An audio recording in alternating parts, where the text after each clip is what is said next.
አመሰግናለሁ። ይህ ከኢትዮጵያ ሜትሮሎጂ ኢንስቲትዩት በየወሩ ወደ እናንተም እየተዘጋጀ የሚቀርብላችሁ ወርሃዊ የአየር ጠባይ ትንበያ ግምገማ መረጃ ነው። የኢትዮጵያ ሜትሮሎጂ ኢንስቲትዩት በሀገራችን በተለዩ ሶስት ወቅቶች በተለይም በክረምት በበልግና በበጋ በእያንዳንዳቸው ወቅቶች ከመጀመራቸው አንድ ወር ቀደም ብሎ በእያንዳንዱ ወቅት ስለሚጠበቀው የአየር ጠባይ አዝማሚያ ትንበያዎችና ምክረ ሀሳቦችን በማዘጋጀት ለተለያዩ ባለድርሻ አካላት ይሰጣል ማለት ነው። በዚህም አግባብ በዘንድሮ በክረምት 2018-19 ዓ.ም የሚጠበቀውን የአየር ጠባይ ትንበያ እንደዚሁ ምክረ ሀሳብ ባለፈው ግንቦት ወር ላይ የተለያዩ ባለድርሻ አካላት በተገኙበት ይፋ አድርጓል ማለት ነው። ትንበያዎች በሚዘጋጁበት ወቅት የኢትዮጵያ ሜትሮሎጂ ኢንስቲትዩት ታሳቢ የሚያደርጋቸው የተለያዩ የአየር ሁኔታ ገጽታዎችና ክስተቶች ይኖራሉ ማለት ነው።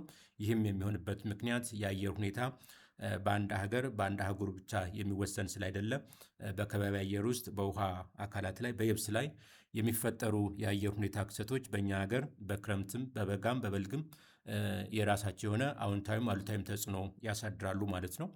በዚህም አግባብ ግንቦት 2018 የወቅቱን ትንበያ በምንሰጥበት ወቅት በተለይም የዓለምን የአየር ሁኔታ ይወስነዋል ተብሎ የሚነገርለት የምስራቅና የመካከለኛው የፓሲፊክ ውቅያኖስ የባህር ወለል ሙቀት የመሞቅ አዝማሚያ ወይንም የመሞቅ ባህሪ እያሳየ መሆኑን ለመጠቆም ተሞክሯል ማለት ነው።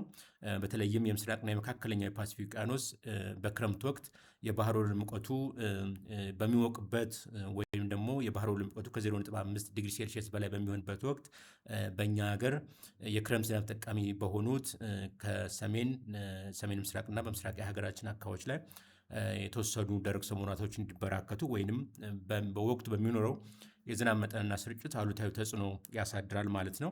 በዚህም አግባብ በዘንድሮ በክረምት 2018-19 ዓ.ም የክረምት ወቅት ዝናብ ተጠቃሚ በሆኑት የምስራቅና የደቡብ ትግራይ ዞኖች፣ የሰሜንና የደቡብ ወሎ ዞኖች፣ የአፋር ክልል ዞኖች፣ የምስራቅ የሀገራችን አካባቢዎች በብዙ ቦታዎቻቸው ላይ ከመደበኛ በታች የሆነ የዝናብ መጠንና ስርጭት እንደሚኖራቸው እንደዚሁም ደግሞ በጥቂት ስፍራዎቻቸው ላይ ደግሞ ከመደበኛው ጋራ የተቀራረበ የዝናብ ሁኔታ እንደሚኖራቸው ኢንስቲትዩቱ ትንበያ ሰጥቷል ማለት ነው። በአጠቃላይ በእነዚህ አካባቢዎች በዘንድሮ በክረምት 2018-19 ዓ.ም መደበኛና ከመደበኛ በታች የሆነ የዝናብ ሁኔታ እንደሚኖራቸው ትንበያ ተሰጥቷል ማለት ነው። በሌላ በኩልም እንደዚሁ የሰሜን ምዕራብ የሀገራችን አካባቢዎች ማለትም የመካከለኛውና የምዕራብ ትግራይ ዞኖች፣ የመካከለኛውና የምዕራብ አማራ ዞኖች በብዙ ቦታዎቻቸው ላይ ከመደበኛው ጋር የተቀራረበ የዝናብ ሁኔታ የሚያገኙ ቢሆንም በጥቂት ስፍራዎቻቸው ላይ ደግሞ ከመደበኛ በታች የሆነ የዝናብ ሁኔታ እንደሚኖራቸው ትንበያ ተሰጥቷል ማለት ነው። በአጠቃላይ ለእነዚህ አካባቢዎችም መደበኛና ከመደበኛ በታች የሆነ የዝናብ ትንበያ እንደሚኖራቸው ትንበያ መሰጠቱ ይታወቃል ማለት ነው።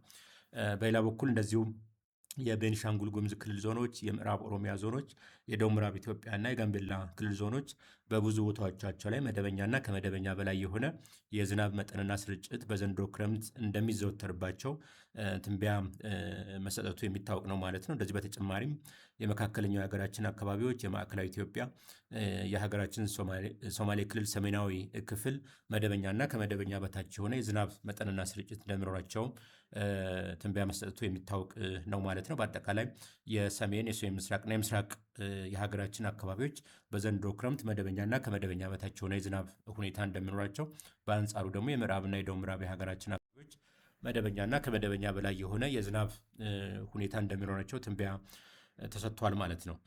በአሁኑ ወቅት እንግዲህ እዚህ የምስራቅና የመካከለኛው የፓሲፊክ ውቅያኖስ የባህር ወለል ሙቀትን በምንመለከትበት ወቅት የዚህ የውቅያኖስ ክፍል ከባለፈው ኤፕሪል 2026 ጀምሮ በየጊዜው እንግዲህ እየሞቀ እንደሆነ በርካታ መረጃዎች ያመላክታሉ ማለት ነው። በአሁኑ ወቅት የዚህ የምስራቅና የመካከለኛው የፓሲፊክ ውቅያኖስ የባህር ወለል ሙቀት እስከ 1.2 ዲግሪ ሴልሺየስ እንደደረሰ የተለያዩ ዓለም አቀፍ የአየር ጠባይ ማዕከላትም ጥቆማ እየሰጡ ይገኛሉ ማለት ነው። ይሁን እንጂ የኤልኒኖ ክስተት ሙሉ በሙሉ እየተጠናከረ የሚመጣው ከቀጣዩ ኖቬምበር 2026 በኋላ መሆኑንም እንደዚሁ እነዚህ ዓለም አቀፍ ማዕከላት የትንበያ ማዕከላት ጥቆማዎች እየሰጡ ይገኛሉ ማለት ነው። ይህ ማለት በተለይም ከቀጣዩ ኖቬምበር 2026 በኋላ ደግሞ በተለይም የበጋ ዝናብ ጠቃሚ በሆኑ የሀገራችን አካባቢዎች ላይ ጥሩ የሆነ የዝናብ ሁኔታ ሊኖራቸው እንደሚኖራቸው ይጠበቃል ማለት ነው። በአጠቃላይ እንግዲህ የኤልኒኖ ክስተት በከፍተኛ ሁኔታ እየተጠናከረ የሚሄደው ከቀጣዩ የኖቬምበር በኋላ መሆኑን ነው ማለት ነው። የሆነ ሆኖ ግን በአሁኑ ወቅት የዚህ የምስራቅና የመካከለኛው ፓሲፊክ ውቅያኖስ የባህር ወለል ሙቀት እስከ 1.2 ዲግሪ ሴልሺየስ እንደደረሰ መረጃዎች ይጠቁማሉ ማለት ነው። በሌላ በኩል የደቡባዊ ክፍል የአትላንቲክ ውቅያኖስ የባህር ወለል ሙቀቱ ከመደበኛ በታች የመቀዝቀዝ አዝማሚያ ያሳየ ይገኛል ማለት ነው። ይህም በሚሆንበት ወቅት ከዚህ አካባቢ ላይ በመነሳት በኮንጎ አድርጎ በተለይ እስከ ምዕራብ አጋማሽ የሀገራችን አካባቢዎች ላይ የሚደርሰው ጥሩ የሆነ የእርጥበት አዘል የአየር ሁኔታ እንዲኖር አስተዋጽኦ ያደርጋል ማለት ነው። በመሆኑም ይህም ሁኔታ እንግዲህ ለምዕራብ አጋማሽ የሀገራችን አካባቢዎች ጥሩ የሆነ የአየር ሁኔታ ሊፈጥር እንደሚችል መረጃዎች ይጠቁማሉ ማለት ነው። በሌላ በኩል የዘንድሮውን የክረምት 2026 የወቅት የዝናብ አጀማመር በምንመለከትበት ወቅት የኢትዮጵያ ሜትሮሎጂ ኢንስቲትዩት ባለፈው ግንቦት ወር ላይ የወቅቱን ትንበያ በሚሰጥበት ወቅት የወቅቱ የዝናብ አጀማመር በደቡብ ምዕራብና በምዕራብ የሀገራችን አካባቢዎች ላይ ቀደም ብሎ ሊጀምር እንደሚችልና ከበልግ ወቅት ጋር የመገጣጠም አዝማሚያ ሊያሳይ እንደሚችል ትንበያ ተሰጥቶ ነበር ማለት ነው። በዚህም አግባብ እንግዲህ ከባለፈው የግንቦት ወር ጀምሮ በደቡብ ምዕራብና በምዕራብ የሀገራችን አካባቢዎች ላይ የክረምቱ ዝናብ እንደጀመረ ከስፍራው የሰበሰብናቸው የሜትሮሎጂ መረጃዎች ይጠቁማሉ ማለት ነው። በሂደትም የክረምቱ የዝናብ አጀማመር በመደበኛ ሁኔታ በደቡብ ምዕራብ፣ ምዕራብ፣ ሰሜን ምዕራብ እንደጀመረ ሙሉ በሙሉ ከስፍራው የምንሰበስባቸው መረጃዎች ያመላክታሉ ማለት ነው። በሂደትም ወደ መካከለኛው ምስራቅና ሰሜን ምስራቅ የሀገራችን አካባቢዎች ላይ የዝናብ መጠኑ የተለያየ ቢሆንም የክረምቱ ዝናብ እንደጀመረ መረጃዎች ይጠቁማሉ ማለት ነው። የዝናቡን አጀማመር በተለያዩ የሀገራችን አካባቢዎች በተለይም በወረዳዎች ደረጃ ምን ይመስላል የሚለውን ነገር ለመጠቆም ያክል በተለይም በአንድ አካባቢ ላይ የወቅት ዝናብ ጀምሯል ተብሎ የሚነገረው ለ3 ተከታታይ ቀናቶች ዝናብ ዘንቦ የዝናቡ መጠኑም 20 ሚሊ ሜትር እና ከዛም በላይ በሚሆንበት ወቅት አንድ አካባቢ ላይ የክረምት የበልግም የበጋም ዝናብ ጀምሯል ተብሎ ይገለጻል ማለት ነው። በመሆኑም ይህን የክረምት የዝናብ አጀማመር በምንሰራበት ወቅት ታሳቢ ያደረግነው እነዚህን በአንድ አካባቢ ላይ ለ3 ተከታታይ ቀናት ዝናብ መኖሩና የዝናቡ መጠንም ከ20 ሚሊ ሜትር እና ከዛም በላይ መድረሱን ከግንዛቤ ውስጥ በማስገባት ነው ማለት ነው። ስለዚህ ከዚህ ምስል ላይ እንደሚመለከት እንግዲህ በተለያዩ የሀገራችን አካባቢዎች በተለይም በደቡብ ምዕራብ፣ በምዕራብና በሰሜን ምዕራብ የሀገራችን አካባቢዎች በተለያዩ ወረዳዎችና አካባቢዎች የወቅቱ ዝናብ እንደጀመረ የሚያመላክቱ ናቸው ማለት ነው። በሌላ በኩል በዚህ ባሳለፍነው የሰኔ ወር እንግዲህ የነበረውን የዝናብ መጠንና ስርጭት በምንመለከትበት ወቅት የክረምቱ የዝናብ አጀማመር እንግዲህ ቀደም ብሎ በደቡብ ምዕራብ እና በምዕራብ የሀገራችን አካባቢዎች ላይ ከመጀመሩ ጋር ተያይዞ በእነዚህ አካባቢዎች ላይ በተለይ በደቡብ ምዕራብ ኢትዮጵያ ክልል ዞኖች፣ በምዕራብ ሸዋ፣ በምዕራብ ኦሮሚያ ዞኖች በብዙ ቦታዎቻቸው ላይ እስከ 140 ሚሊ ሜትር የሚደርስ በሰኔ የመጀመሪያው 10 ቀናት ተመዝግቧል ማለት ነው። በሂደትም የወቅቱ ዝናብ ወደ ሰሜን ምዕራብ የሀገራችን አካባቢዎችም በመስፋፋት በእነዚህ አካባቢዎች ላይም ጥሩ የሆነ የዝናብ መጠንና ስርጭት ነበራቸው ማለት ነው።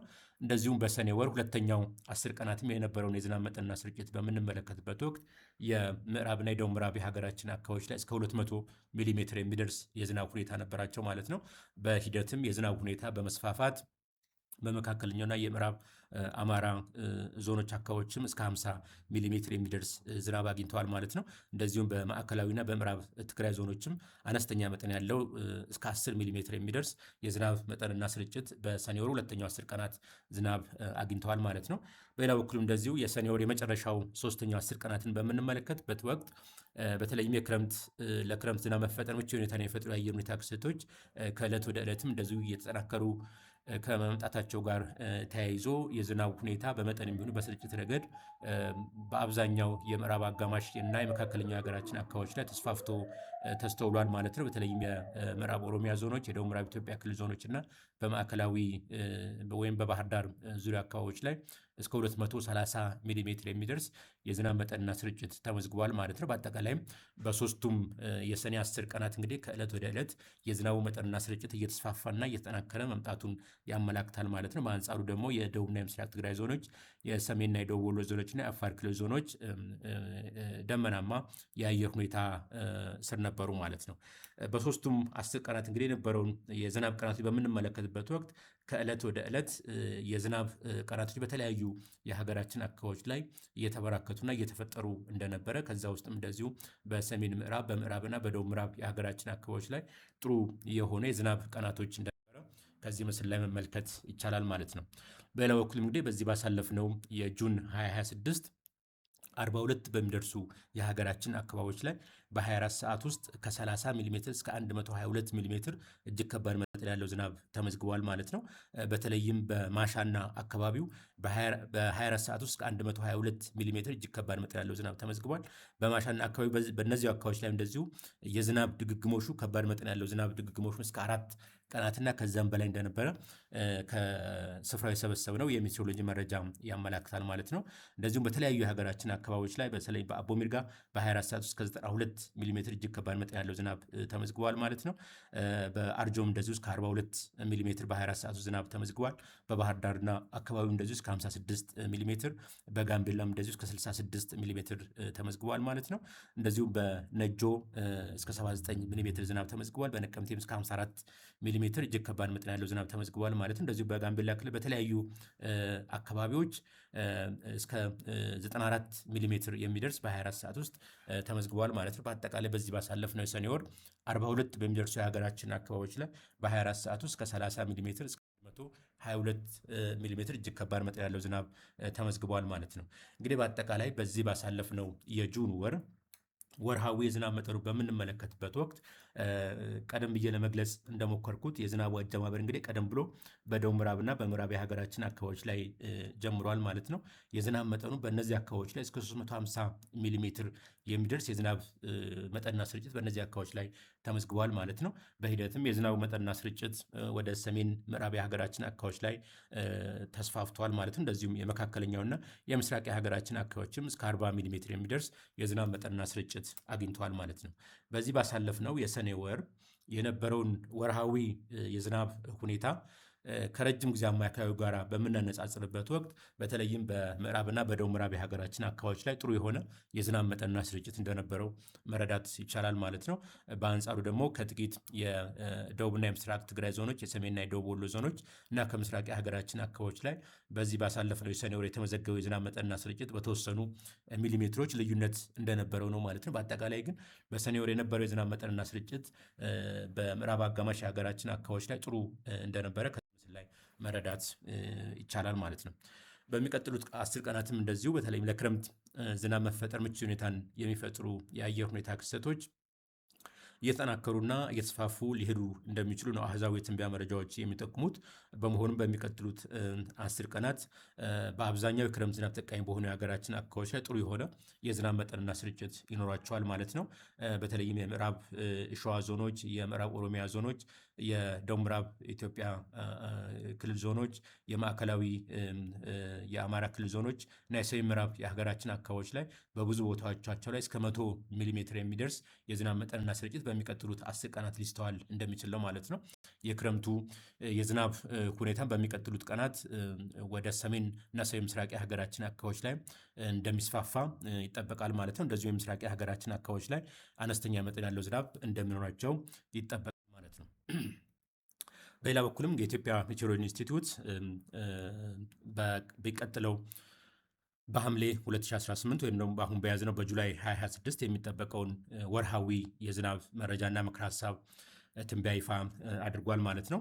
በዚህም መሰረት የሰሜን ምዕራብ የምዕራብና የደቡብ ምዕራብ የሀገራችን አካባቢዎች ከመደበኛው ጋር የተቀራረበ የዝናብ መጠንና ስርጭት በዚህ በያዝነው የሐምሌ ወር ያገኛሉ ማለት ነው። በአንጻሩ ደግሞ የሰሜን ምስራቅና የምስራቅ የሀገራችን አካባቢዎች በተወሰነ ሁኔታ ደረቅ ሰሞናቶች ሊፈጠሩ ወይም ደግሞ ሊበራከቱ እንደሚችሉ በባለፈው ወቅት ባወጣነው ወርሃዊ መረጃ ላይ ለማመላከት ተሞክሯል ማለት ነው። በመሆኑም በምስራቅ አማራና በአፋር ክልል ዞን በሚቀጥሉት ቀናት አነስተኛ መጠን በሚቀጥለው በሐምሌ ወር እጅግ አነስተኛ መጠን ያለው ዝናብ የሚኖር ሲሆንና በአንጻሩ ደግሞ ተደጋጋሚነት ያለው ደረቅ ሰሞናት ሊኖር እንደሚችልና ይህም ሁኔታ የዝናብ መዋዠቅ፣ የዝናብ መቆራረጥ ሊያስከትል እንደሚችል ይጠበቃል ማለት ነው።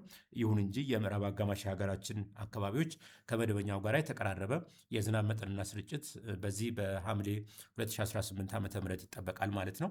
ይሁን እንጂ የዝናቡን በመጠን ደረጃ በምንመለከትበት ወቅት የምዕራብ አጋማሽ የሀገራችን አካባቢዎች እስከ 400 ሚሊሜትር የሚደርስ የዝናብ ሁኔታ ያገኛሉ ማለት ነው።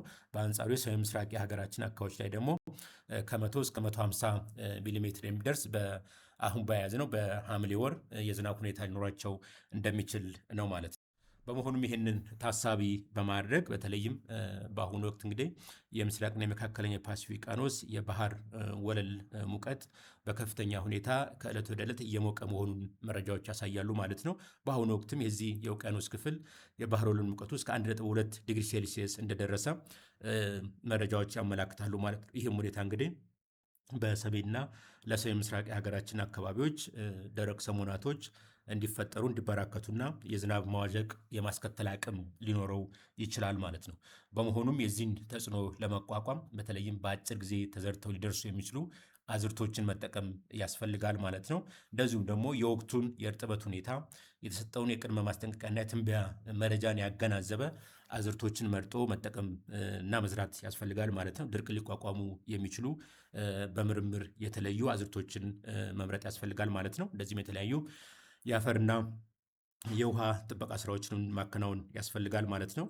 ከዚህ በተጨማሪም እንግዲህ ቅድም ለመግለጽ እንደሞከርኩት በሚቀጥሉት 10 ቀናትም በተለያዩ የሀገራችን አካባቢዎች ላይ ጥሩ የሆነ የዝናብ መጠንና ስርጭት የሚጠበቅ ሲሆን ይህንም እንግዲህ በአግባቡ የማሰባሰብ ስራዎች፣ ውሃን የማቆርና የማቀብ ስራዎች ማከናወን ያስፈልጋል ማለት ነው። እንደዚሁም ደግሞ በተፋሰሶች አካባቢም ያለውን የውሃ ይዘት በአግባቡ የመከታተል ያስፈልጋል ማለት ነው። በአጠቃላይ በተፋሰሶች አካባቢ የተቀናጀ የወንዝ አመራር ስርዓትን በመተግበር የሚጠበቀውን የዝናብ ሁኔታ የሚጠበቀውን የእርጥበት ሁኔታ በአግባቡ መሰብሰብ ያስፈልጋል ማለት ነው። አጠቃላይ እንግዲህ የኢትዮጵያ ሜትሮሎጂ ኢንስቲትዩት በየዕለቱ ደግሞ ታማኝነት ያላቸው ቦታ ተኮር የሆኑ ትንበያዎችንና ምክረ ሀሳቦችንም በማውጣት በተለያዩ አማራጮችም ተደራሽ ስለሚያደርግ በተለይም በኢንስቲትዩት ድረገጽ www.itomet.co.ት ላይ በየዕለቱ የአጭር ጊዜ ትንበያዎችና ምክረ ሀሳቦችን ስለሚያስቀምጥ እዛም እንድትከታተሉ እንጋብዛለን ማለት ነው። በአጠቃላይም ኢንስቲትዩቱ በየዕለቱና በየ10 ቀኑም ወርሃዊ ለየወሩ የተሰጡ ትንበያዎችንም በማደስ ለእናንተ ተደራሽ ያደርጋል ማለት ነው። አመሰግናለሁ።